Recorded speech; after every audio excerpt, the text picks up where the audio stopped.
ziua și bine v-am găsit la un nou episod cu mine și Denis. Ne puteți căuta pe Minecraft Share, așa se cheamă, și o să facem și unul pe Minecraft. Scriem Minecraft, nu mai scriem Share. Feșaug, generator random. Opa, înapoi am dat eu ceva pe greșit. Opa. Da, de ce l-am făcut asta? Că era bine. Mapa se va numi Denis și Alex. Denis și am scris Alex. Așa, gata. Doamne, ce are? În difficulty dăm pe Esi și o să jucăm chiar.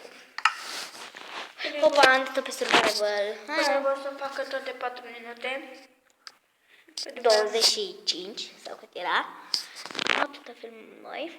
Pentru că și seara e 4 dimineața. Deci gândiți-vă, 4 dimineața. Filmăm la 4 dimineața. Deci să opresc datele mobile. Se poate vedea și pe telefon. Așa, numai așa, bine. Da, am conexiune și hai să începem. O, bun, am găsit.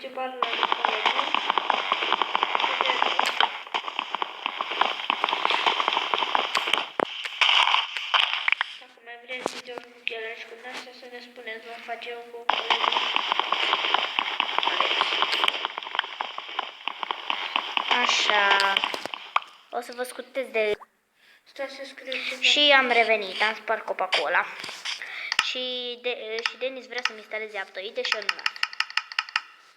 Pentru că n-am spațiu destul.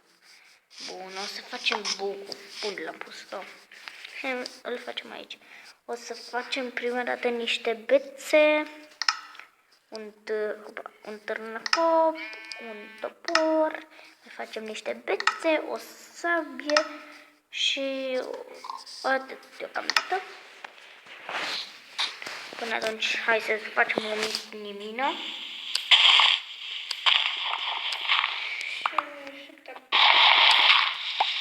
În următoarea episod continuăm cu lumea asta. Așa-i? Am dat de piatră.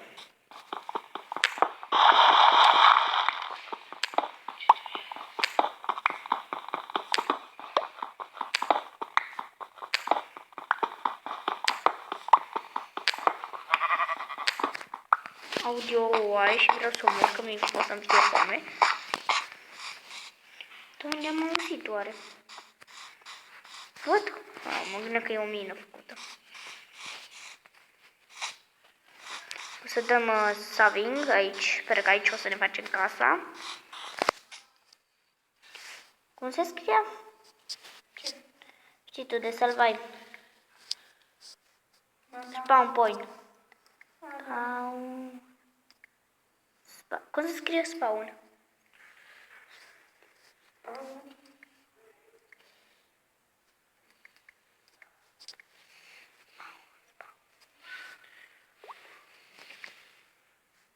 Nu, de la încolo.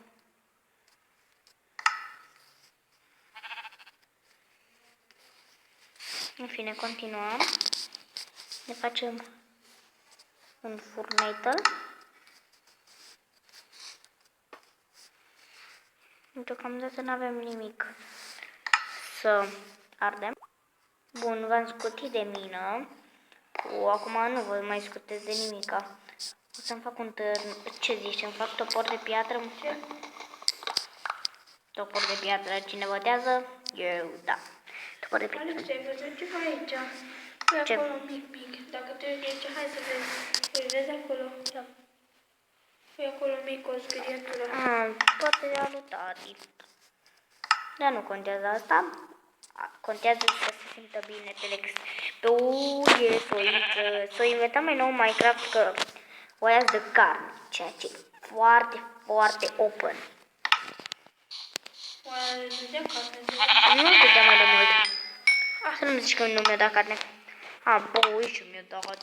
Și se dădea pe creativ mașinile robot. Da, dar îți trebuie game mode.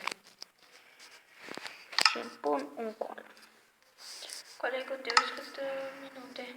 Păi nu mă 5 minute. Astăzi o filmăm o serie de 10. O filmăm o serie de 10 minute și colegul va filma o serie de 20. Cum ziceți? Cred că da, pentru că nu vrem să facem episoade scurte și multe. Pentru că ca să poate nu aveți timp și puneți pe pauză și continuăm mai târziu. Unii nu aveți așa puțin timp și trebuie să înțelegi ce vreau să zic. Ce facem la sus și după aia? Să ajung la lemn. Când ești gata, colegul? Imediat. Ba, dar de ce nu mi-a făcut o lopată oare? Nu știu. Nu atât? Ba. Asta. Unde zic casa? Nu avem casă încă. În următoarea episod o facem așa, e bine? Da. O să fac eu. Amândoi. Fiecare câte cuvinte filmează. Serios? Da. Va fi un comentariu. Vă pune și un comentariu pe lângă cu câte minime de pătrățeli de alea avem voie. Ne, din alea nu punem minime de pătrățele, că n-are rost. Că dacă e o casă, ce vrei. Bun, trebuie să ne facem un chest, tu ce zici? Da. Și colegul va face stop la... Imediat. După ce face gestul? Și ne depozităm destule lucruri în el. Bun, am făcut foarte multe. Facem o ușă și un pressure plate. Și acum, unde chestul? Uite-l. Bun, punem chestul. Punem în iteme. Opa, asta mi-e treaba. Și Tot ce punem... ne trebuie și după aia eu voi face imediat următoarea serie. Adică nu, facem câte două serii, adică o serie un copil și o serie cealaltă. Dar de ce te pune la acolo? Uși, câte uși ai? Am făcut 3 din greșeală și numai din 6 lemne. Ușile unde sunt? De ce nu sunt o ușă? Păi așa, numai una îmi trebuie. Altceva va fi o cămăruță. Adică mine acasă. Adică în casă vom face... Aici va fi pressure plate-ul și ușa. Deci ce mai ușa pus și eu. Oare cum îmi vine? Vezi? Da, măcar fi... Și chestia e că... Ui. Și urcăm. Colegul va fi pune stop. 1, 3, 2.